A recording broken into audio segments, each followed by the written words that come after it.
अच्छा जी, आज का हमारा टॉपिक है next greatest common divisor division algorithm. उससे पहले हम एक छोटी सी एक प्रॉपर्टी है वेल ऑर्डरिंग प्रॉपर्टी से देख लेते हैं।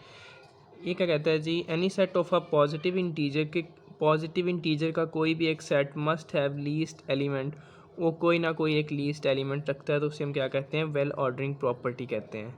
कोई भी एक पॉजिटिव इंटीजर्स का सेट जो कि एक लीस्ट एलिमेंट हमेशा रखेगा, उसे हम क्या कहेंगे, वेल ऑर्डरिंग प्रॉपर्टी कहेंगे। एग्जांपल ले लेते हैं, set of a natural number जिसके अंदर सारे पॉजिटिव नंबर्स पाए जाते हैं। तो अगर इसका हम लीस्ट नंबर देखें 0 1 2 3 अप टू सो ऑन है, लीस्ट नंबर इसका क्या होगा, 0 होगा। ठीक है, इसी तरह एक और एग्जांपल ले लेते हैं। हमारे पास एक एस सेट है जिसके एलिमेंट्स हैं -1 -2 -3 -4 अप टू सो ऑन। इसका हम लीस्ट -1 से छोटा -2 है, -2 से छोटा -3 है, -3 से मतलब कि ये इनफाइनाइट आगे हम इसका लीस्ट एलिमेंट फाइंड नहीं कर सकते, फाइंड भी नहीं कर सकते। और दूसरी बात ये है, क्योंकि हमने ऊपर डेफिनेशन में देखा any set of a positive integer, लेकिन ये क्या है, ये नेगेटिव इंटीजर्स हैं। ठीक है, अगर यहाँ पे पॉजिटिव इंटीजर्स का सेट होता, कोई भी पॉजिटिव इंटीजर का सेट होता, हम उसका लीस्ट एलिमेंट फाइंड कर सकते हैं। लेकिन ये क्या है, नेगेटिव नंबर्स का सेट था, नेगेटिव इंटीजर्स का सेट, तो इसका एलिमेंट भी लीस्ट कोई नहीं होगा। उसके बाद नेक्स्ट है जी डिवीजन एल्गोरिदम। डिवीजन एल्गोरिदम क्या है जी, अगर हम एग्जांपल ले लेते हैं, सब पहले प्रूफ से पहले simplify 13 and 4 by the using division algorithm. हम स्कूल में पढ़ते रहे हैं जी, एलिमेंट्री स्कूल्स में देखा था कि हम कैसे तकसीम क्या करते थे 13 और 4 को ऐसे। ठीक है, 13 को अंदर रखते थे, 4 पर डिवाइड करते थे, 3 4 था 12, बाकी 1 बच गया। ठीक है, इसको हम लिखते कैसे थे फिर, 13 is equal to 4 multiply by 3 plus 1, जो कि 13 के इक्वल था, जो कि डिवीजन एल्गोरिदम की जनरल फॉर्म इसी से रिलेटेड ही है। ठीक है, दैट इज़ डिवीजन एल्गोरिदम। अब इसके हम प्रूफ की तरफ आते हैं।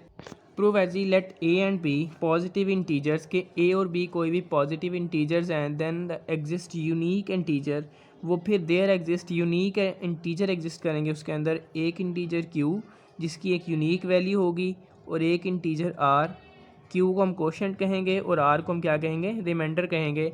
कोशेंट और रिमाइंडर की वैल्यू जो होगी वो यूनिक होगी पॉजिटिव इंटीजर्स में से, तो हम इसका कम्बिनेशन क्या बनेगा, b is equal to a q plus r, with r जो है वो ए से भी लेस देन है और 0 से बड़ा है, और ए से लेस देन है, ये इसका रिमाइंडर होता है। ठीक है, रिमाइंडर जो होगा वो या तो 0 होगा या 0 से बड़ा होगा, और ए जो होगा ए से कम होगा, ये रिमाइंडर होता है। ठीक है, अब प्रूफ चलते हैं जी हम। Let us consider positive integer which are greatest than b over a. ठीक है, हमने कंसीडर कर लेते हैं, एक पॉजिटिव इंटीजर कंसीडर कर लेते हैं जो कि बी ओवर ए से बड़ा है। बी ओवर ए से हम बड़ा क्यों कह रहे हैं, क्योंकि वेल ऑर्डरिंग प्रॉपर्टी के अंदर था कि पॉजिटिव इंटीजर्स का कोई भी सेट जिसके अंदर उसका लीस्ट एलिमेंट होना लाजमी चाहिए।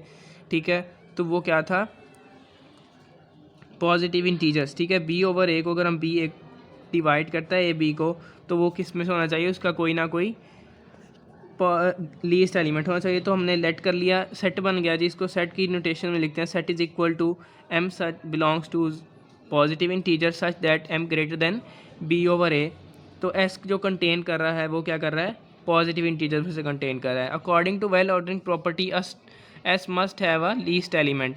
वेल ऑर्डरिंग प्रॉपर्टी के अकॉर्डिंग हम कह सकते हैं कि एस जो है, सेट जो हमने बनाया उसके अंदर कोई ना कोई, अगर वो पॉजिटिव इंटीजर में कंटेन कर रहा है तो उसका कोई ना कोई एक लीस्ट एलिमेंट होगा। तो हमने एक एलिमेंट के ले लिया जिसको नाम दे दिया कि वो एस सेट में से उसका लीस्ट एलिमेंट है के। ठीक है, ये हमने क्या कहा कि z-1 less than equal to b over a less than z। ये हमने जो r की एक कंडीशन लिखी थी, इसको मैं ऐसे लिख रहा हूँ z-1, ठीक है, less than equal to b over a less than z। ठीक है, अब मैं लेट कर लेता हूँ z-1 is equal to Q है, तो क्यू माइनस का इधर आगे प्लस का 1 होगा, क्या बनेगा, q plus 1 is equal to z। अब ये q की वैल्यूज़ मैं इस इक्वेशन में पुट करता हूँ, तो क्या बनेगा, z-1 की जगह पे क्या बन जाएगा, q, बी ओवर ए वैसे ही z की जगह पे क्या आ जाएगा, q प्लस 1 आ जाएगा। ये लिख दिया, मल्टीप्लाई करवाए, इस a को ख़त्म करने के लिए मल्टीप्लाई करवाया ऑन बोथ साइड, क्या बन गया, q a less than equal to b is equal to less than आ गया ए क्यू प्लस ए आ गया। अब इस क्यू ए को हमने ख़त्म करने के लिए क्या किया, मनफी क्यू ए जो है हम बोथ साइड हमने नेगेटिव क्यू ए को ऐड कर दिया। ठीक है, सब्ट्रैक्ट किया क्यू ए को बोथ साइड, ये से सब्ट्रैक्ट किया 0 बच जाएगा, इसमें सब्ट्रैक्ट करेंगे तो सिर्फ ए बच जाएगा, ये बन जाएगा बी माइनस क्यू ए। तो ये Q A both side subtract करने के बाद हमारे पास फॉर्म ये आ गई।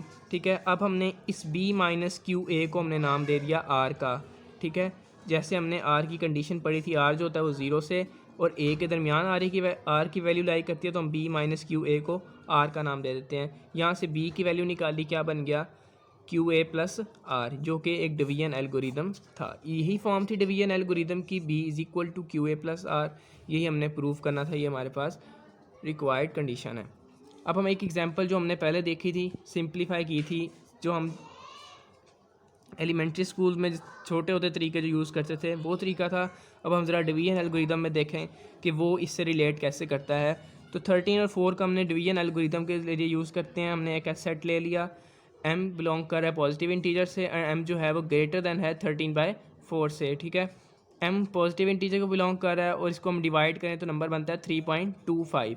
ठीक है, m हमने जो लेने हैं एलिमेंट, जितने भी एलिमेंट होंगे सेट के अंदर वो कितने होने चाहिए, 3.25 से ग्रेटर होने चाहिए। तो 3 से बड़ा नंबर कौन सा होता है, 4 होता है। तो 4 से आगे जितने भी नंबर होंगे वो किसके अंदर आ जाएंगे, एस सेट के अंदर आ जाएंगे।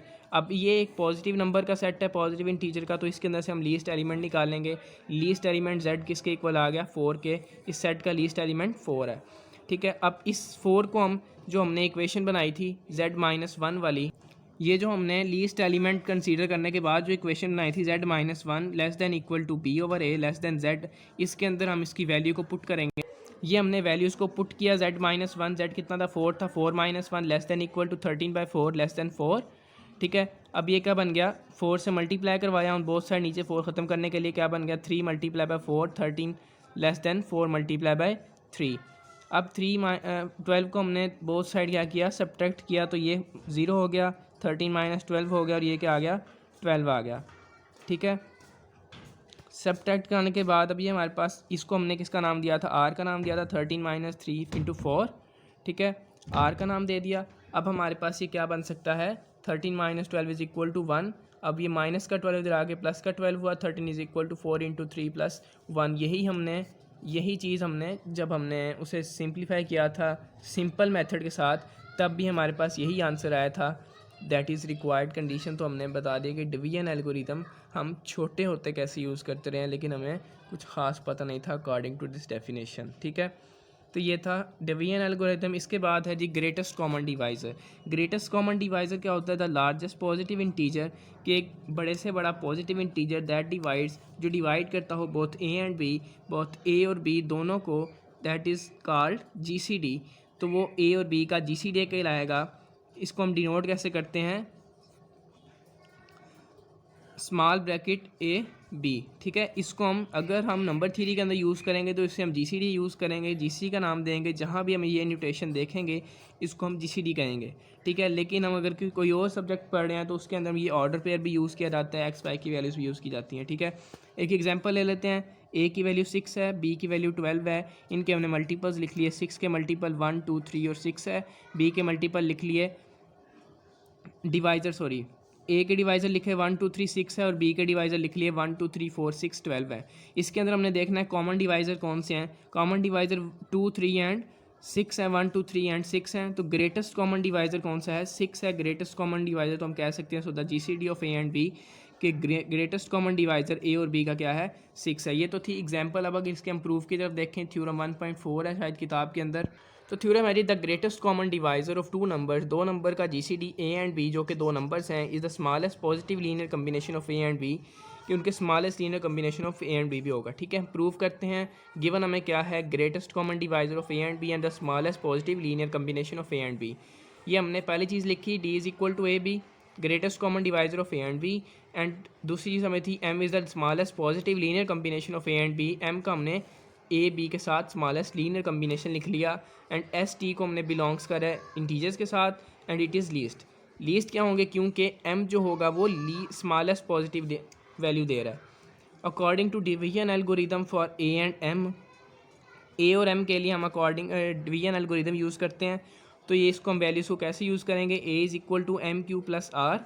ठीक है, जहाँ पे आर जो है वो 0 और एम के दरमियान में है। हमें पता है एम की वैल्यू हमने यहाँ पे फाइंड की थी, m least smallest list linear combination था, तो हमने इसका कम्बिनेशन बनाया था, m is equal to s a plus t b. तो हम इस लीनियर कॉम्बिनेशन को इस m की जगह पे पुट करेंगे तो क्या बनेगा, a is equal to s a plus t b q plus r बन गया। q को मल्टीप्लाई करवाने के बाद इसको हम इस साइड पे ले देंगे, r एक साइड पे रहने देंगे, ठीक है। इसे सिंप्लीफाई किया तो क्या बन गया, r is equal to a into one minus q s into t q into b. तो हम कह सकते हैं r is the linear combination of a and b। R अगर ए बी का लीनियर कम्बिनेशन है, हमने कह दिया, उसके बाद हमें ये भी पता है कि आर जो है वो एम से लेस देन होता है और ज़ीरो से बड़ा होता है, ये भी हमें पता है। And also we know that, ये भी हमें पता है कि m is the smallest linear combination of a and b. M जो है ये स्मॉलेस्ट लीनियर कम्बिनेशन है। इन तीन बातों को देखते हुए कि आर जो है वो ए बी का लीनियर कम्बिनेशन भी है, आर ज़ीरो और एम के दरमियान भी होता है, और एम जो है वो लीनियर कम्बिनेशन है स्मॉलेस्ट ऑफ ए बी।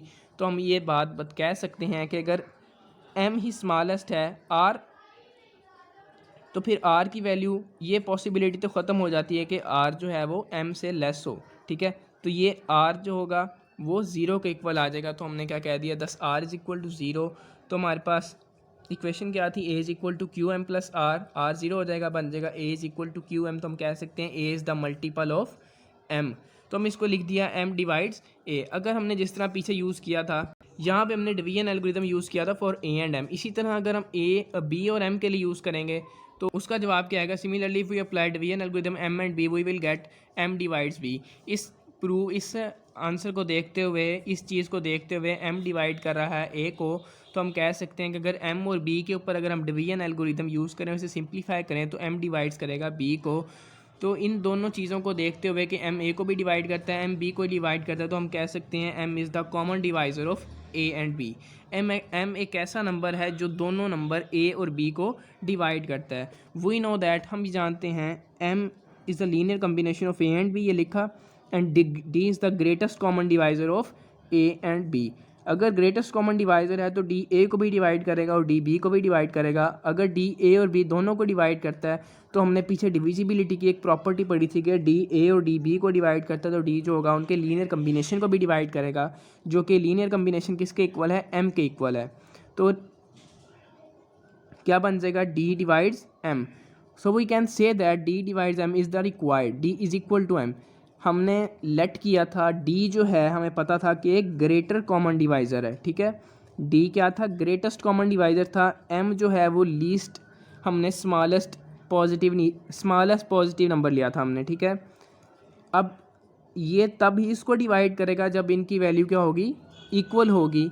जब इन d और m की वैल्यू इक्वल होगी तब भी ये d जो है वो m को डिवाइड कर सकेगा। तो हम कह सकते हैं d is equal to m। ये थ्योरम नंबर 1.4 है बुक के अंदर, ग्रेटेस्ट कॉमन डिवाइज़र वाला, ठीक है। इस टॉपिक के अंदर हमने देखा division algorithm, well ordering property and the greatest common divisor.